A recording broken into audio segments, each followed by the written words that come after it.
Hello, j'espère que ça va bien. On se retrouve pour ce second podcast.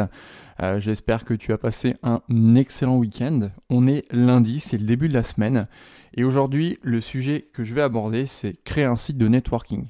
Alors, il n'y a pas longtemps, j'ai mis en place un site de networking pour Steve Jurion, qui fait si tu le sais pas, il fait des networking sur l'île. Et en fait, je voudrais voir un peu avec toi tout ce qu'on a mis en place par rapport à son site pour que ça te donne des idées, pour que peut-être tu te dises finalement c'est pas si compliqué que ça de mettre en place un site pour proposer des événements de networking. Et le but du site, ça a été vraiment de mettre en place quelque chose de simple, de rapide à faire. Donc ce que je vais faire déjà, je vais te parler de l'hébergement. Donc avec Steve, on a pris un hébergement sur OVH. Il y a plusieurs offres en fait, et l'avantage d'OVH, après il y a plusieurs sites qui le font bien évidemment, mais c'est que OVH il propose une formule où il y a l'hébergement, le nom de domaine et des mails professionnels intégrés dans un package. Donc ça c'est plutôt intéressant. Alors si on va sur OVH, dans la partie hébergement web, il y a plusieurs formules qui sont proposées. Il y a la formule qui me suffit web, la formule perso, la formule pro et la formule performance. Toi qui commences, clairement, la formule qui me suffit web ou la formule perso, ça convient largement. Personnellement, ça convient largement. Donc la formule qui me suffit web, elle est à 1,79€ TTC par mois et la formule perso, elle est à 3,59€ TTC par mois. Alors, quelle est la différence entre les deux ? Bon, voilà, il y a pas mal de détails, mais moi, je vais aller voir les détails qui nous intéressent le plus. Donc, la formule qui me suffit web, qui est à 1,79€ TTC. Alors, attends, je retourne dessus. Voilà, en gros, il y a 1 giga d'espace disque. Tu as un nom de domaine offert. Tu as 2 comptes email de 5 gigas. Tout ça pour 1,79€ TTC. Donc, c'est quand même intéressant. Je te mettrai le lien dans la description si tu veux savoir un peu plus tout ce que propose l'offre en détail. Et ensuite, tu as l'hébergement perso, qui lui, pareil, un nom de domaine. Là, c'est pas 1 giga d'espace disque, mais c'est 100 gigas. Donc là, ça peut vraiment devenir intéressant si, par exemple, tu veux faire des formations que tu veux héberger directement sur ton site. Là, je te conseille plutôt de prendre la formule à 100 gigas. Tu as 10 adresses email et tu peux avoir du trafic illimité sur ton site. Alors là, pareil, je te laisserai le lien dans la description. Et ça, donc, c'est 3,59€ TTC par mois. Donc au final, déjà, quand on se rend compte de ça, avoir un site, c'est pas excessivement cher à l'année. Alors évidemment, il y a des possibilités d'avoir des moins chers si tu prends l'hébergement et le nom de domaine séparés. Parce que comme ça, tu peux avoir des noms de domaine plus intéressants et trouver un hébergeur moins cher. Mais là, on va partir sur quelque chose, on va dire, de la mise en place simple. Donc avec Steve, je crois qu'on avait pris la perso. Je sais plus si c'était la perso là qui me suffit, mais c'était une des deux, il me semble. Ou peut-être la pro, mais il me semble que c'est soit la perso, soit la qui me suffit web. De toute façon, après, c'est une histoire de capacité, de mémoire, etc. Donc voilà, on a pris donc un hébergement sur OVH, donc nom de domaine, hébergement et mail professionnel. Ensuite, il a fallu installer WordPress. Alors là aussi, un des avantages de OVH, ce qu'il propose, c'est une espèce de module qui va t'installer automatiquement WordPress. C'est-à-dire que tu vas demander à avoir ton hébergement. Ensuite, il va falloir, si je dis pas de bêtises, on a attendu à peu près 48 heures pour que le site soit en marche. Parce qu'il faut qu'ils mettent en place l'hébergement. Donc voilà. Après peut-être, alors je sais pas, mais peut-être qu'il y a des possibilités d'avoir un nom de domaine provisoire en attendant si tu veux commencer à tester, à faire tout ça. Parce que, ça c'est la petite parenthèse, ma chérie est en train de monter son site internet. Parce qu'elle est en train de se former pour faire de l'infoprenariat, développer un projet, tout ça. Elle avait pris avec One and One et en attendant que son hébergement et son nom de domaine soient validés, elle avait un nom de domaine provisoire. Alors ça, on n'a pas regardé avec Steve si c'était possible, mais on n'en avait pas nécessairement besoin. Mais toi, si tu as envie de commencer à tester sans plus attendre, je t'invite à regarder dans les préférences de chaque offre pour voir s'il y a un nom de domaine provisoire. Mais bon, voilà, on peut attendre 48 heures, c'est pas un problème, quoi. Voilà, alors j'en étais où ? Donc une fois que Le nom de domaine, l'hébergement, tout ça est bon. Tu reçois un email par OVH qui dit bah voilà, tout est ok, accédez à votre compte OVH et tu as un endroit. Alors j'ai plus en tête, hein, mais je pourrais revenir dessus plus en détail si ça t'intéresse. En fait, pour installer WordPress, tu cliques sur le bouton WordPress, il te l'installe, il dit bah voilà, WordPress est installé. Vous n'avez plus qu'à aller dessus vous cliquez sur un lien, vous rentrez votre nom d'utilisateur, votre mot de passe, faut les créer. Ensuite tu rentres et là tu arrives sur ton site qui est créé avec ton tableau de bord de ton site pour manager ton site. Donc ça se fait super rapidement. Moi je sais qu'à l'époque j'avais fait ça moi manuellement et ça prenait quand même beaucoup plus de temps. Là c'est quand même tout préinstallé, donc finalement maintenant avoir l'hébergement, le nom de domaine, avoir un mail pro et avoir WordPress, en soi, ça prend pas beaucoup de temps, bon, à part les 48 heures d'attente, mais sinon, c'est hyper simple, c'est pas beaucoup plus simple qu'avant. Donc, c'est vrai que de ce côté-là, je veux dire, on peut pas se dire, oh, c'est trop compliqué. Non, franchement, c'est pas compliqué. Maintenant, c'est facile, quoi. Voilà. Donc ensuite, le site de Steve qu'on a créé s'appelle lenetworkingdesteve.com. Je t'invite à aller le voir. Tu peux me dire aussi en commentaire ce que tu en penses. Donc ça c'est... j'ai demandé à Steve de me dire un peu ce qu'il en pensait, de regarder des sites qui l'intéressaient, pour avoir un petit peu un modèle de ce qui pouvait l'intéresser. Puis après il m'a fait, ça c'est bien, il m'a fait en fait un croquis sur papier de ce qu'il voulait un petit peu comme style de site, et qu'est-ce qu'il voulait dans son site, quoi. Donc ça c'est intéressant. Imaginons que tu viens me voir et tu me dis bah Aurélien, je veux que tu me crées un site. Plus il y a d'informations, plus c'est précis, et plus moi par exemple je peux être efficace pour créer le site. Parce que si t'as pas quelque chose de défini, bon c'est sûr après faut toujours le retravailler, ça c'est sûr. Mais si t'as quelque chose déjà de bien défini, c'est-à-dire bah mon site je veux qu'il fasse ça, je vois un petit peu comme ça l'agencement. Bah moi ça me permet de passer moins de temps, et c'est surtout une fois que j'ai fini mon travail, s'il y a des choses à refaire, bah ça fait plus d'argent. Enfin, toi tu dois payer plus cher parce que bah je dois repasser du temps à travailler sur ton site, je passe plus de temps donc ça fait plus d'argent. Donc voilà. Donc Steve il avait déjà une idée bien définie de ce qu'il voulait, donc au final son site ça allait très vite à lui créer. Alors je t'ai dit que son site c'est un site de networking. Alors il n'y a pas que ça. C'est un site qui met j'en perds mes mots, dès qu'il fait un networking, il fait un networking par mois, ça présente le networking, et ensuite on peut payer sur un bouton pour payer sa place pour participer au networking. Mais il y a aussi une partie masterclass pour faire des masterclass. Il y a aussi une partie formation où là il y aura deux types de formations, des formations présentielles. Par exemple là il va bientôt faire une formation en présentiel avec Linda Valadé, qui est une experte de la communication non verbale. Donc on lui a créé une page de vente, je lui ai créé, il a un petit peu agencé comme il le voulait, une page de vente où pareil on a mis un système de paiement pour que les gens puissent payer leur place pour participer à la formation. Et il va aussi mettre en place des formations en ligne, il en a déjà créé une, donc des formations en ligne pour vendre pour faire de l'infoprenariat. Donc je vais aller sur son site et je vais dire un petit peu toutes les extensions que j'ai installées.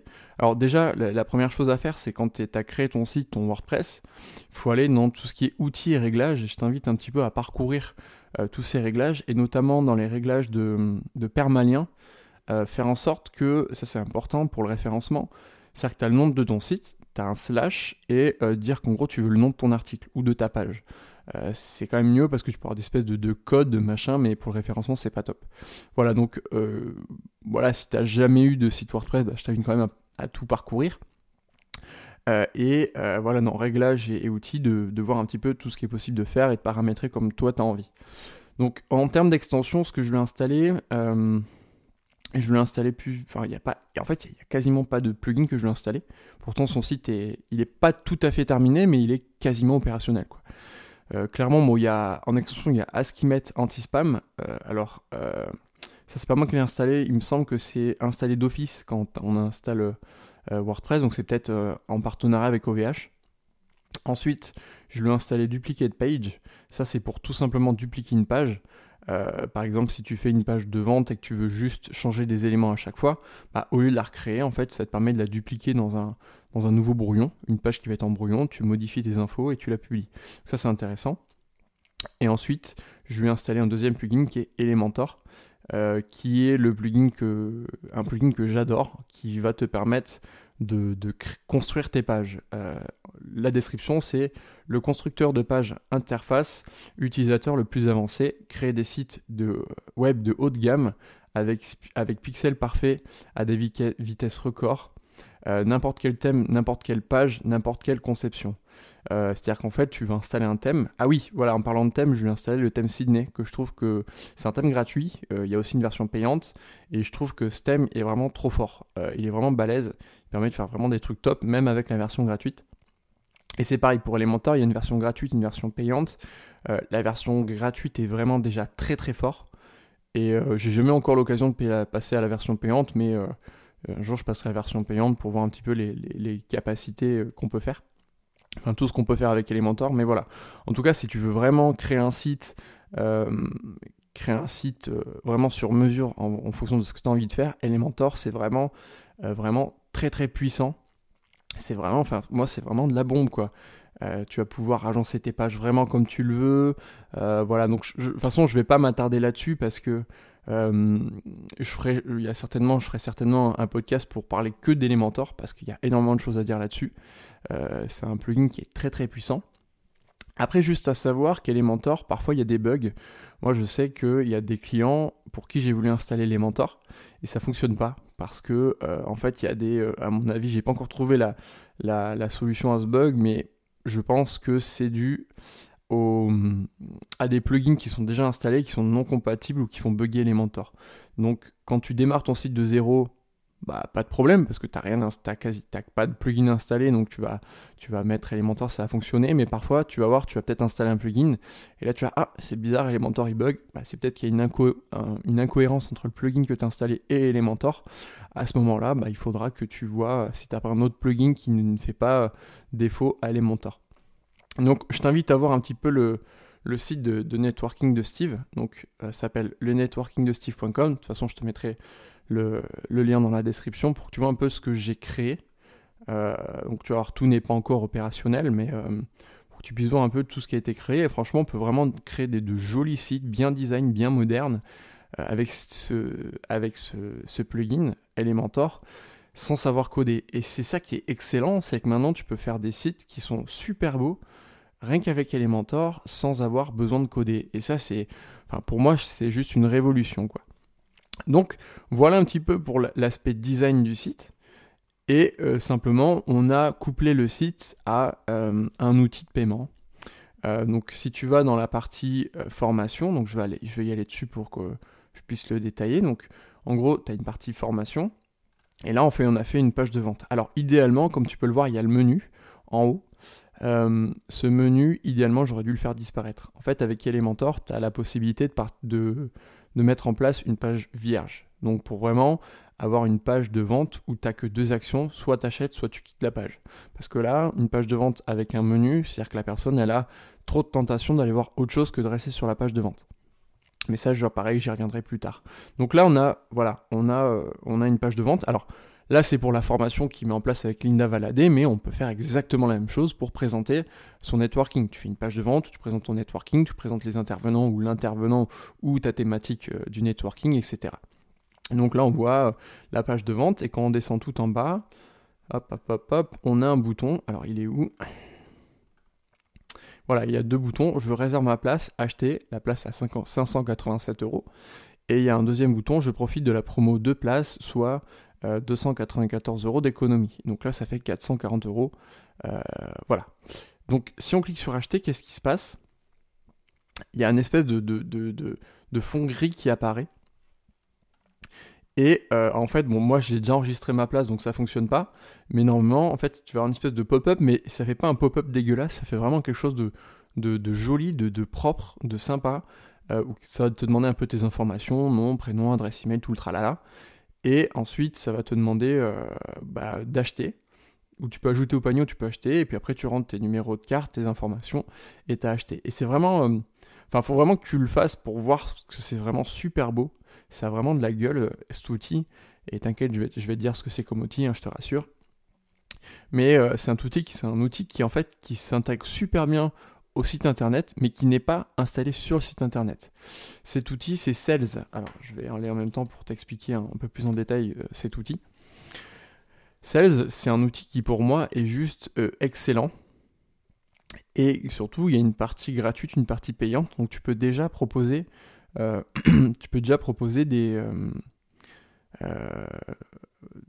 déjà faire des formations, proposer des coachings, proposer plein de choses avec cet outil sans avoir à payer l'outil. La seule différence, la différence majeure de cet outil entre la version gratuite et la version payante, c'est qu'avec la version gratuite, les gens ne peuvent payer que par carte et il y a un pourcentage qui est prélevé sur chaque achat. Et avec les versions payantes, il y en a différentes, le pourcentage est moindre, et avec la version payante, on peut avoir PayPal, qu'avec la version gratuite, on ne peut pas l'avoir. Donc voilà, c'est une histoire de pourcentage de commission qui est plus élevé sur la version gratuite que sur la version payante. Mais en gros, en termes de fonctionnalité, je te dis ça très rapidement. De toute façon, pareil, si ça t'intéresse, je ferai un podcast beaucoup plus détaillé sur cet outil qui pour moi est juste excellent, et c'est surtout que c'est un outil qui est très très simple. C'est vraiment un outil qui est juste super simple. En gros, c'est pour créer un magasin en ligne. Voilà, tu peux même créer ton site là-dessus, mais bon, je pense que c'est mieux de passer par WordPress pour avoir une totale liberté de création de site, justement avec Elementor. Mais voilà, en gros, si on va là, c'est tu peux vendre depuis ton site, tout ton web, blog, tout ça. Enfin, je vais pas m'attarder là-dessus, mais en gros, voilà. T'es sur ton back-office, tu fais créer un nouveau produit, tu peux dire qu'est-ce que c'est comme type de vente de produit que tu vends, est-ce que c'est du coaching, est-ce que c'est des formations, etc. Tu remplis, en fait, c'est un formulaire, quoi. Tu remplis tes informations, ce que c'est, le prix, etc. Il y a aussi, si tu fais des formations, et ça c'est un gros point fort de Sales, c'est que tu n'as pas de limitation de stockage. C'est-à-dire que tu peux stocker 50 gigas de formation, il n'y aura pas de problème, même avec la version gratuite. Et ça, je trouve ça que c'est vraiment excellent, quoi. Donc, nous, on a créé en fait, là, en l'occurrence, c'est Steve qui l'a fait. Il a créé il a créé un produit, en fait, qui est, un produit, comment on appelle ça Oula, j'ai du mal à trouver mes mots. Il a créé un produit qui est en fait qui va servir à vendre, voilà, qui sert à vendre l'événement avec Linda Valadez.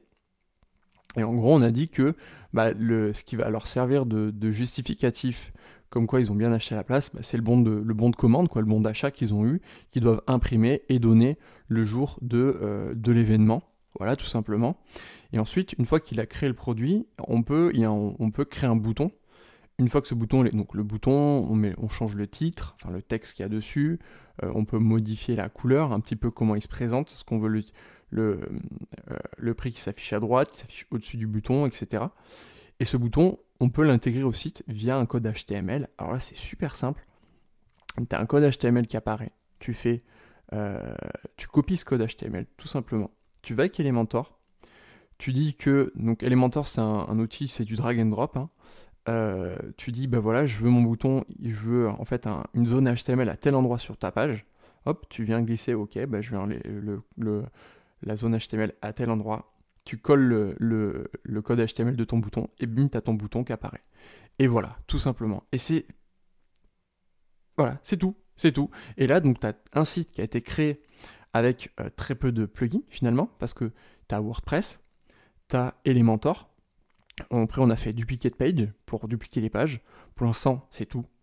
Et Sales, qui est un outil qui est hyper simple, qui est franchement, même ma grand-mère, elle pourrait y arriver, qui est hyper simple. Tu as juste à remplir tes informations. Si tu fais de la vente de formation, tu stockes tes formations dedans. Là, on parle de networking. Donc, tu crées un produit, networking, nanani, nanana. Tu remplis les informations. Et tu dis juste, une fois que les gens ont acheté, ils ont juste à t'intègrer le bouton sur ta page, tout simplement. Et voilà, ton système, il est mis en place. Et c'est tout. Voilà. Et là, tu as déjà un système qui est en place. Et tu peux faire la même chose pour vendre des formations, vendre de la presta. Voilà, donc je reviendrai plus en détail là-dessus. Mais voilà, en gros, c'est ça. C'est juste ça. Et ce système-là, qui est utilisé pour la formation, ça peut s'utiliser pour, là, en l'occurrence, pour faire du networking. Voilà, tu crées une page, tu présentes ton networking du mois. tu vas sur Sales, tu te crées un produit. Ce produit, il coûte tant. Tu mets les informations, tu dis que c'est un produit physique, par exemple, ou une prestation, par exemple, tu dis que c'est une prestation, et tu dis aux gens, bah voilà, une fois que vous aurez payé, vous allez recevoir un bon de commande qui confirme, ils reçoivent un mail quoi, qui dit, bah vous avez bien payé de temps. Tu dis, bah ces personnes, bah vous imprimez cette page et ça vous sert de base pour venir au networking. Et voilà, c'est tout. Et c'est un système super simple, sachant que Sales, c'est pas un plugin que tu installes sur ton site, mais c'est un plugin qui vient d'un service tierce. Il y a très peu de chances qu'il y ait des bugs, même il n'y en a pas du tout, parce que c'est pas toi qui gères tout ça. Toi, tu as juste à remplir les informations, à utiliser leur système pour toi. Donc ça, c'est un avantage, c'est que s'il y a des bugs, c'est eux qui gèrent ça. En général, ils sont assez réactifs. Enfin, moi, pour l'instant, Sales, j'ai jamais connu de bug avec, même si je ne l'ai pas encore énormément utilisé. Mais Steve pourra le dire, mais voilà, c'est un outil qui est juste génial. Et je me répète, mais voilà, là, tu as un système qui est en place pour faire du networking, faire de la formation, faire de la masterclass, faire des formations en ligne. Et c'est tout. Il n'y a pas plus compliqué, quoi. Et voilà. Donc voilà pour ce podcast d'aujourd'hui. Donc voilà, je t'ai montré, je t'ai dit comment créer comment créer un site de networking. Donc voilà, si tu veux voir ce que le site de Steve donne, c'est lenetworkingdesteve.com pour que tu vois un peu la gueule qu'il est. Alors pour le moment, la partie networking, il n'y a rien. Par contre, tu peux aller dans la partie masterclass formation et dans la partie formation, et là tu verras un peu ce que ça donne. Propulser, tu verras, c'est propulser votre communication au niveau supérieur. Je t'invite à aller tout en bas, à faire le bouton acheter, tu auras un petit peu le process et tu t'arrêtes au niveau, au moment où il faut rentrer ta carte bancaire, tu le fais pas, mais au moins tu vois un petit peu tout ce que ça donne, le process, c'est hyper fluide, c'est hyper joli, ça rend super bien. Et ensuite, je t'invite à aller sur le site sales.com, donc selz.com, voir un petit peu toutes les caractéristiques, tout ce qu'on peut faire. Et vu que c'est gratuit, vu qu'il y a une partie gratuite, bah, je t'invite à t'inscrire, à parcourir un petit peu l'outil. Si tu as besoin de plus d'informations par rapport à cet outil, je peux te faire un podcast là-dessus, il n'y a pas de problème. En tout cas, voilà. Bon, en tout cas, je te remercie d'avoir écouté ce second podcast. Je t'invite encore une fois à mettre en commentaire si tu as des blocages bien spécifiques par rapport à ton site, par rapport au fait de créer un site, ou alors à des problèmes qui sont tout autour, qui marchent avec ton site, mais qui sont par des services tierces, etc. Bah, pose-les-moi en commentaire, comme ça, moi, je vais pouvoir te créer du contenu vraiment spécifique là-dessus pour t'apporter un maximum de valeur. Et voilà, si tu es sur YouTube, je t'invite à aimer ce podcast, à le partager, à commenter. Si tu es sur iTunes, bah, je t'invite à mettre une note avec les petites étoiles. Si tu m'en mets une 5 étoiles, c'est cool. Ça aide au référencement de ce podcast. Voilà. Moi, je te mettrai toutes les infos dont tu auras besoin dans la description. Et moi, je te dis à très vite dans un prochain podcast. Allez, une bonne semaine. Salut!